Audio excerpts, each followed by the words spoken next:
Hello friends, today we are going to talk about WebMCP.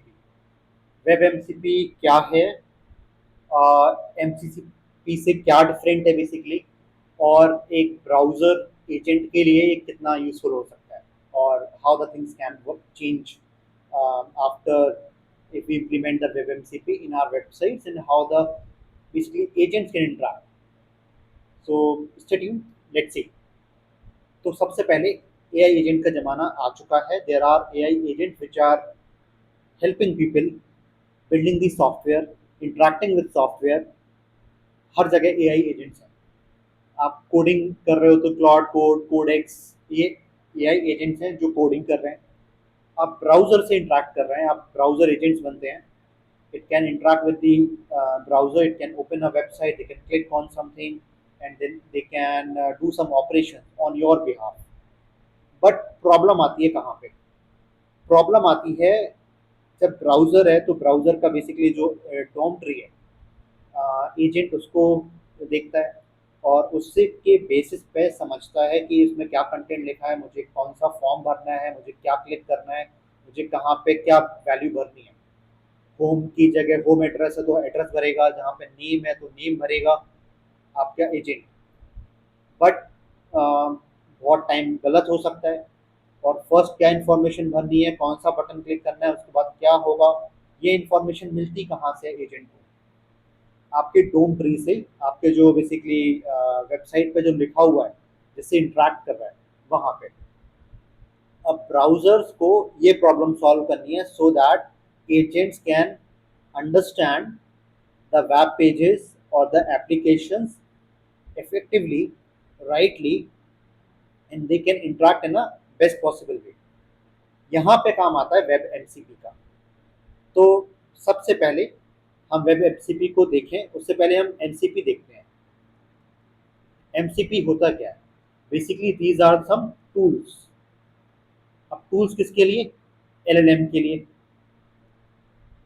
एक कोई query आप LLM को कर रहे हो, LLM can't solve that problem, then it can use some tools if they are having the access of it. अब tools क्या करते हैं? टूल्स बेसिकली एक कस्टमाइज्ड स्पेसिफिक प्रॉब्लम को सॉल्व करते हैं, जो एलएम इस पर रिलाय कर सकता है. और एलएम टूल पे कॉल करेगा and then whatever the output comes and then LM will process it and then return it.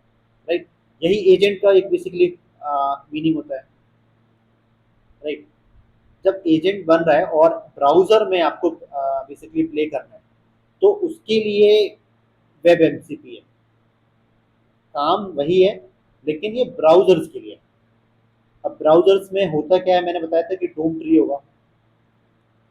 अब डोम ट्री समझने के लिए जो वेब पेज है, मान लो यहाँ पे अलग अलग लिंक्स हैं, ठीक है, और इन लिंक्स पे हम क्लिक करते हैं, कुछ होता है, यहाँ पे फोटो है, यहाँ पे ये नाम है. तो ये बेसिकली एक है क्या, HTML डोम है ना. और हर एलिमेंट के साथ कुछ जावास्क्रिप्ट भी लिखी हो सकती है, जैसे बटन है तो क्लिक करेंगे तो कुछ ऑपरेशन होगा, तो वहाँ पे जावास्क्रिप्ट से इंटरेक्टिविटी आती है. यहाँ तक क्लियर है? सेम चीज अब हमें इस पर टूल देने हैं, और एजेंट को पता कराना है, एआई एजेंट्स को, कि ये वेबसाइट किस काम की है. इसमें अगर कोई फॉर्म है तो वो फॉर्म किस काम का है, और फॉर्म में जो एलिमेंट है, जैसे फॉर्म बनता है कोई, हम यहाँ पे नाम लिखते हैं मान लो, यहाँ पे फिर अपना एड्रेस लिखते हैं, यहाँ पे कुछ और तमाम चीज़ें लिखते हैं, ठीक है, ये फॉर्म है. ठीक, अब इस फॉर्म को भरना है तो एआई एजेंट भर सकता है. AI agent knows who we are, right, what is our address, और हम उनको इन्फॉर्मेशन दे सकते हैं पहले. तो इसके लिए अब एआई एजेंट को पता नहीं चले कि मुझे इसी टेक्स्ट बॉक्स में अपना नाम भरना है, इस टेक्स्ट बॉक्स में अपना एड्रेस भरना है. गलत हो सकता है कभी. और कुछ अगर मल्टीपल इंट्रैक्शंस होने हैं मान लो, और वो इंट्रैक्शंस, मल्टीपल इंट्रैक्शंस के लिए सीक्वेंस ऑफ इंट्रैक्शंस हैं, पहले स्टेप 1 होगा, फिर 2 होगा, फिर 3 होगा, उनका जो सीक्वेंस है वी डोंट नो. तो वो सीक्वेंस को पता करना है. तो हमें कुछ इंफॉर्मेशन इस वेब पेज में जोड़नी होगी. राइट, HTML जो टैग्स हैं हम बना सकते हैं, HTML टैग्स, राइट, हम टैग्स बना सकते हैं, so that AI when browsing or parsing this DOM, they can understand मुझे कहाँ क्या इंफॉर्मेशन भरनी है. राइट। सेम चीज goes with tools. Now tools क्या होते हैं? Tools are JavaScript program basically, right. तो क्यों नहीं हम एक जो वेब पेज लिख रहे हैं उसमें जावास्क्रिप्ट लिख रहे हैं, कुछ हम टूल्स लिख दें, right? And then there will be some convention through which the agent which is interacting with that particular page can get the tools, right? और वो tools बताए मुझे पहले क्या करना है, दूसरा क्या करना है, तीसरा क्या करना है, तो AI एजेंट को पता चल जाएगा। So this is how WebMCP is trying to solve this problem. थोड़ा सा देखते हैं यहाँ पे। मैंने ऑलरेडी चीजें बता दी यहाँ पे कि भाई it improve the efficiency, reliability, that is the most important thing, and task completion. Sometimes what क्या होता है कि जैसे टूल्स ना एक साइकिल में घूम सकते हैं, टूल्स नहीं, सॉरी, बेसिकली जो एलएम्स हैं एक वेब पेज से इंटरेक्ट कर रहे हैं और वो बस अपनी साइकिल में घूमते रहेंगे। एक बहुत अच्छा एग्जाम्पल समझते हैं। आपने कोई वेब एप्लीकेशन बनाई, सैस प्रोडक्ट बनाया। अब उस सैस प्रोडक्ट का कुछ तो सिंटेक्स होगा, कुछ सिमेंटिक्स होगा कि मुझे यहाँ से यहाँ मूव करना है, राइट। और आप चाह रहे हो कि ऑटोमेटेड में टेस्टिंग कर पाऊँ, है ना, with UI also. So what you can do, you can write some kind of play right test, right, that is one thing. But उसमें टाइम लगेगा अपना, आप डेफिनेटली कोडिंग एजेंट के थ्रू कर सकते हो। वेब एमसीपी से यूज करके आप क्या कर सकते हो, अपना जो वेब एप्लीकेशन बनाओ, जो भी ऐप बना रहे हो वहाँ पे प्रॉपर टैग्स का यूज करो। एंड नाउ एलएलएम, और उसमें कुछ टूल्स भी डिफाइन कर दो, so that LLM now goes and basically that agent goes into the app, it logins and then see what it can should click to test what are the different things, right? It can create different things, different test cases. You can give those test cases to the agent. Okay, these are my test cases, please test.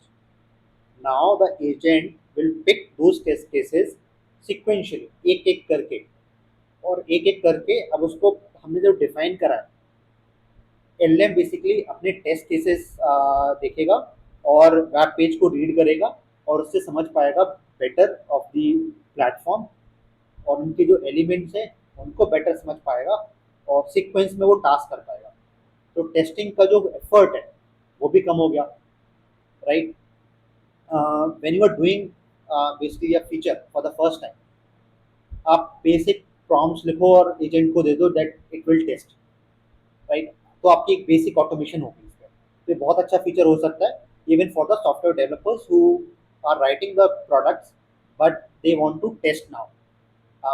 Full fledge test एक अलग phase होगा, वो आप बाद में कर सकते हो। You can use the web CP for better testing, that is one use case. But second use case जो सबसे बड़ा यूज केस है कि आपका कोई, मान लो आप ट्रैवल की वेबसाइट है, आपका इटनरीज बनाते हैं, आपका प्लेटफॉर्म, कोई एजेंट आया, एजेंट आपके प्लेटफॉर्म से खुद इंटरेक्ट करेगा और इंटरेक्शन के बाद वो पूरा इटनरीज प्रॉपर बना सकता है।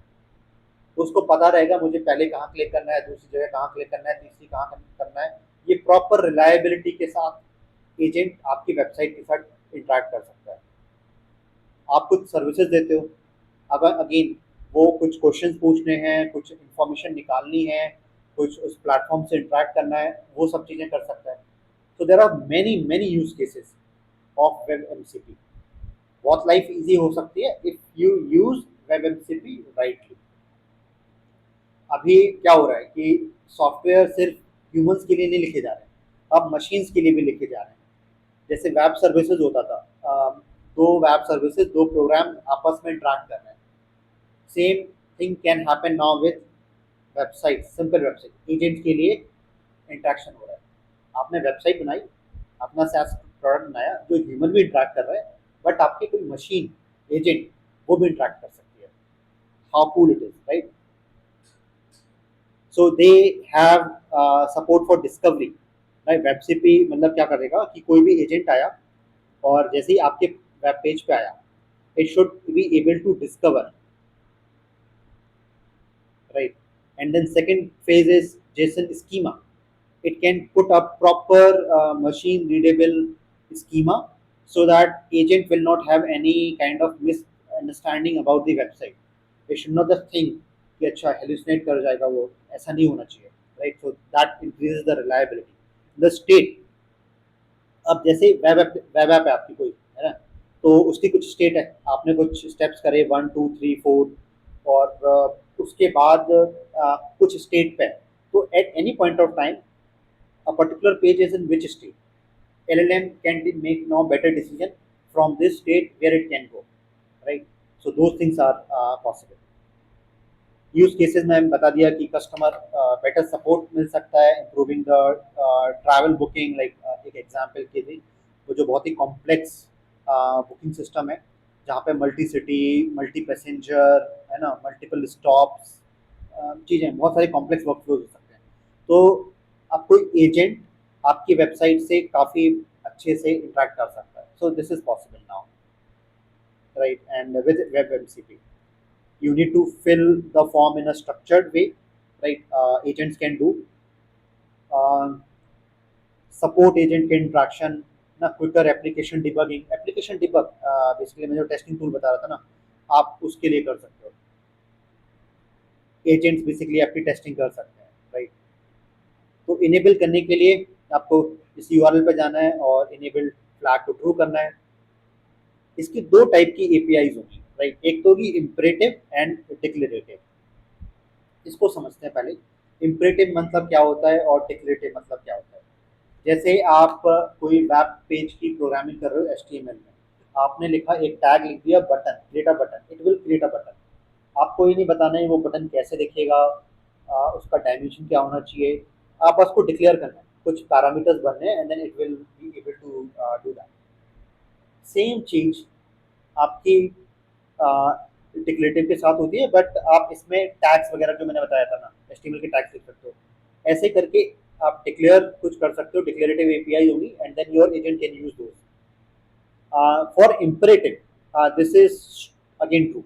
इम्परेटिव के लिए क्या होगा, इम्परेटिव आपका क्या करेगा, कुछ जावास्क्रिप्ट में कुछ फंक्शंस को, टूल्स को डिफाइन कर देगा, राइट? आप जावास्क्रिप्ट ऑलरेडी लिख रहे हो, उसमें टूल्स लिख दिया, कुछ प्रोटोकॉल्स होंगे उसके थ्रू जो एजेंट है वो चेक कर सकता है कि मुझे इस वेब पेज में क्या क्या टूल्स हैं, उनका कोड मिल गया, उनका ये मिल गया कि उनका यूज केस क्या है, right?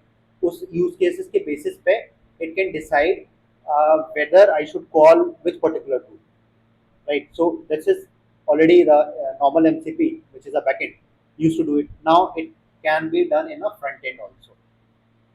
How amazing it is, how powerful it is also, ठीक है?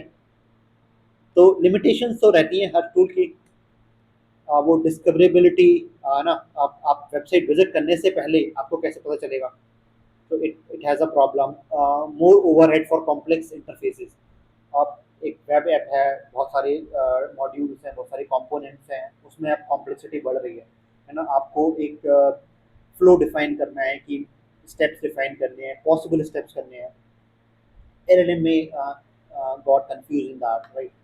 ब्राउजिंग कॉन्टेक्स्ट, आप पहले पेज पे कहाँ गए थे, फिर कहाँ गए थे, तो हिस्ट्री मेंटेन करनी है, एजेंट को पता है क्या? एजेंट को मेंटेन करनी पड़ सकती है, या फिर आपको अपने वेब ऐप में मेंटेन करनी पड़ सकती है। So how you handle all those things is things to, as a developer you have to think about, है ना? और तो डेवलपर की लाइफ चेंज हो रही थी, बट ये फ्रंट एंड डेवलपर की लाइफ भी चेंज हो गई अभी, है ना? आप चीज़ों को आप फास्ट कर रहे हो, बट एक नई तरीके की चीज़ें भी कर रहे हो, ये भी कैपेबिलिटीज बढ़ रही है। So AI is making lot of improvements day in day out. Web MCP एक न्यू प्रोटोकॉल है, so you let me know आप क्या सोच रहे हो, आपको कुछ डाउट्स है, please let me know in the comment section, I will be happy to answer. Powerful tool explore करो, देखो उसमें क्या क्या पॉसिबिलिटीज हो सकती हैं आपकी ऐप के लिए। कमेंट्स में बताओ, so that community can also learn कि आप किस तरह से यूज़ कर रहे हो, आपका यूज केस क्या है। Thank you, let me know if you have anything for me. Thank you, bye.